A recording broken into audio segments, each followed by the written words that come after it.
10 pass ઉપર bank of બરોડામાં જે ભરતી આવી છે ઓફિસ આસિસ્ટન્ટ ને પ્યુનની, હવે એમાં ઓનલાઈન અરજી કરતી ડોક્યુમેન્ટ છે એ કયા કયા અપલોડ કરવાના રહેશે.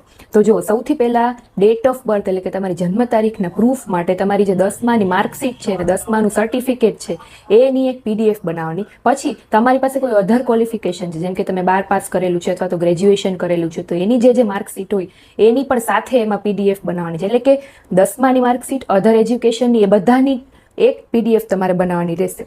ત્યાર પછી તમે કોઈ રિઝર્વ કેટેગરીમાંથી આવો છો, એટલે કે કોઈ રિઝર્વ કાસ્ટમાંથી આવો છો, SC ST છે કે OBC છે, તો એના માટે તમારું જે સર્ટિફિકેટ હોય એની એક પીડીએફ બનાવવાની રહેશે. બરાબર. પછી ધારો કે તમારી પાસે કોઈ વર્ક એક્સપિરિયન્સ છે ને એ તમારે દેખાડવો છે, તો એ વર્ક એક્સપિરિયન્સની જે પીડીએફ હોય એ તમારે બનાવવાની રહેશે. હવે ધારો કે તમે PWD હેન્ડીકેપ છો, તો એનું જે સર્ટિફિકેટ હોય એની એક પીડીએફ બનાવવાની રહેશે. ટૂંકમાં આટલી પીડીએફ છે તમારે અપલોડ કરવાની રહેશે. હવે આ પીડીએફ છે એની જે પેજ સાઇઝ છે A4 સાઇઝની હોવી જોઈએ.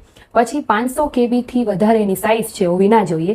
અને જે મેં અગાઉ કીધું એમ એજ્યુકેશનલ ક્વોલિફિકેશનની આખી એક જ પીડીએફ છે તમારે બનાવવાની રહેશે. હવે એના પછી તમારે ફોટો છે સ્કેન કરવાનો રહેશે, એ પણ ક્લિયર દેખાતો હોવો જોઈએ એવો ફોટો છે તમારે સ્કેન કરવાનો રહેશે. સિગ્નેચર છે એ સ્કેન કરવાની રહેશે. સિગ્નેચર છે એ તમારી કેપિટલ અક્ષરમાં ન હોવી જોઈએ, અને તમે જે સિગ્નેચર અપલોડ કરો છો એ જ સિગ્નેચર તમે જ્યારે એક્ઝામ દેવા જાઓ એ સેન્ટરમાં પણ તમારે એ જ સિગ્નેચર કરવાની રહેશે. એટલે આટલી વસ્તુનું ખાસ ધ્યાન રાખજો. અને બીજું, જે લોકો રિઝર્વ કેટેગરીમાંથી આવે છે એ લોકોના જે કાસ્ટ સર્ટિફિકેટ છે એ જે બેંક ઓફ બરોડાની પીડીએફ આવી છે ભરતીની, એમાં નીચે ફોર્મેટ આપેલા છે એ જ ફોર્મેટમાં તમારે સર્ટિફિકેટ છે અપલોડ કરવાના રહેશે. જો તમે અધર ફોર્મેટમાં કરેલા હશે તો એ લોકો સ્ટ્રિક્ટલી છે તમારી એપ્લિકેશન રિજેક્ટ કરી દેશે. એટલે ફોર્મેટ જો તમારે જોવા હોય તો હું આખી પીડીએફ મારી ટેલિગ્રામમાં મૂકી દઉં છું, ત્યાંથી એક વખત ફોર્મેટ જોઈ લેજો જે લોકો રિઝર્વ કેટેગરીમાં આથી આવે છે, અને એ જ રીતના તમારા કાસ્ટ સર્ટિફિકેટ છે અપલોડ કરજો. તો આવી જ અલગ અલગ રિક્રુટમેન્ટની અપડેટ જાણવા માટે મને ફોલો કરો. Thank you.